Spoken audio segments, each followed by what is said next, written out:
नमस्कार दोस्तों, मैं हूं जगदीश ओटवाल। जे न्यूज एंड म्यूजिक में स्वागत है।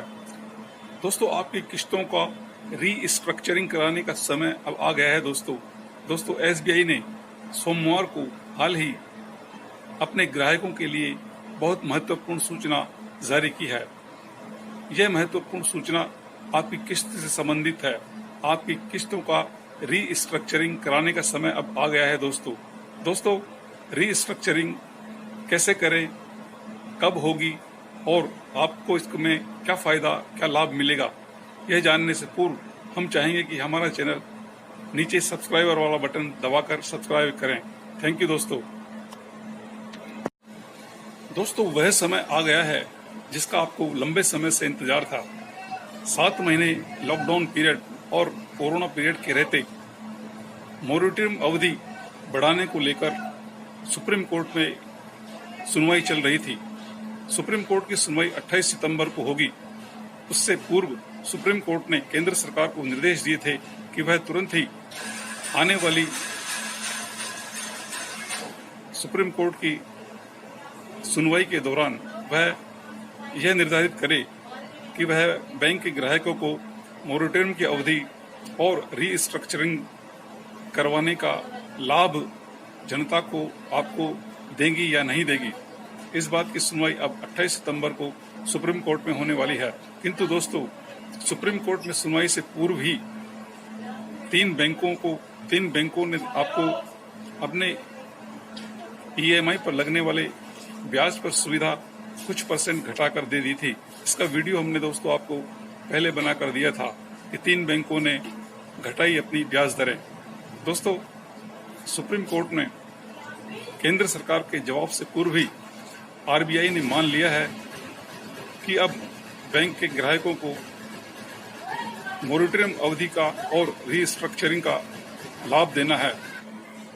28 सितंबर 2020 को सुप्रीम कोर्ट में सुनवाई से पूर्व ही आरबीआई ने देश के सभी बैंकों को निर्देश दिए हैं कि वे अपने ग्राहकों को तुरंत रीस्ट्रक्चरिंग का फायदा दें और मोरेटोरियम अवधि का सभी बैंक ग्राहकों को लाभ दें।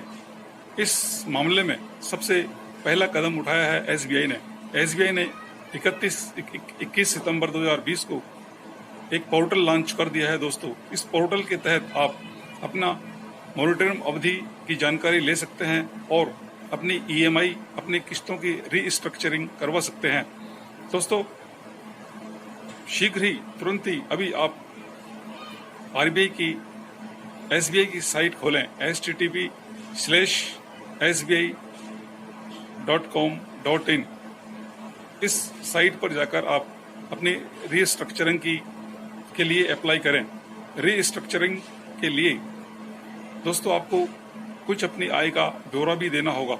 अपनी आय का ब्यौरा देते हुए आप रीस्ट्रक्चरिंग के लिए अप्लाई कर सकते हैं।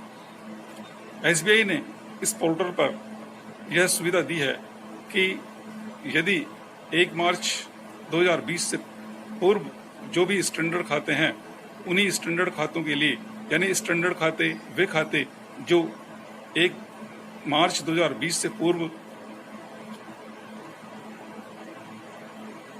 एनपीए नहीं हुए हैं, यानी डिस्क्वालीफाई वे अकाउंट्स नहीं हुए हैं, एनपीए हुए अकाउंट्स को यह सुविधा एसबीआई नहीं दे सकता है।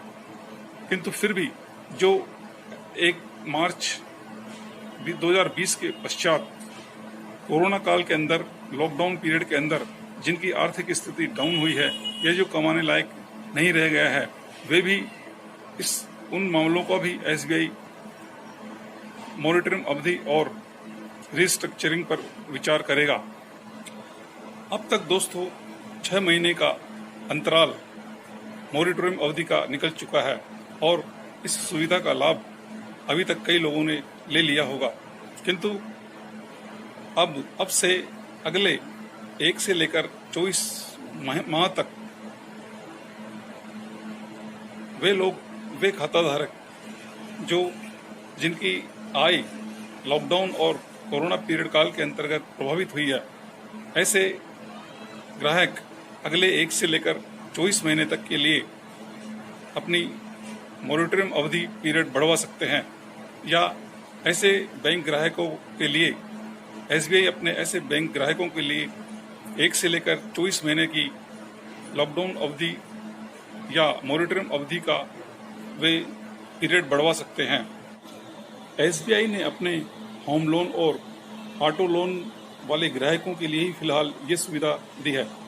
होम लोन और ऑटो लोन के वे एसबीआई ग्राहक जिनका home loan, auto loan SBI में चल रहा है, उनकी किस्तें चल रही है, वे ही कस्टमर रीस्ट्रक्चरिंग के लिए अप्लाई कर सकते हैं। फिलहाल एसबीआई ने होम लोन और ऑटो लोन वाले ग्राहकों के लिए ही यह सुविधा प्रदान की है। पर्सनल लोन और अन्य लोन्स के लिए अभी इस बारे में ज़्यादा स्पष्ट और खुलासा नहीं है कि एसबीआई इन ग्राहकों के लिए भी रीस्ट्रक्चरिंग की सुविधा देगा। आरबीआई के निर्देशानुसार अब दोस्तों यह उम्मीद की जानी चाहिए कि अन्य बैंक भी मॉनिटरिंग अवधि और रीस्ट्रक्चरिंग का फायदा अपने अपने ग्राहकों को देंगे। फिलहाल एसबीआई ने मात्र सिर्फ अपने स्टैंडर्ड ग्राहकों के लिए रीस्ट्रक्चरिंग की सुविधा दी है। उम्मीद है दोस्तों कि 28 सितंबर 2020 के सुप्रीम कोर्ट के डिसीजन से पूर्व भी देश के अन्य बैंक भी रीस्ट्रक्चरिंग का फैसला लेंगे और अपने ग्राहकों के लिए किस्तों में कुछ कुछ लाभ देने का वे प्रयास करेंगे और उनको आरबीआई के निर्देश मानना ही पड़ेगा, अन्यथा सरकारें भी डिसीजन ले लेंगी और सख्त होकर वे बैंकों को निर्देश दे सकती है कि जनता को वे मॉनिटरिंग पीरियड की और रीस्ट्रक्चरिंग की सुविधा का लाभ दें। रीस्ट्रक्चरिंग आप अपने मोबाइल के द्वारा करवा सकते हैं। अपना मोबाइल उठाइए और https://sbi.com.in पर जाइए, लॉगिन कीजिए और जो ही साइट आप लॉगिन करेंगे पेज खुलेगा। पेज पे आपको अपने बैंक के अकाउंट नंबर डालने होंगे।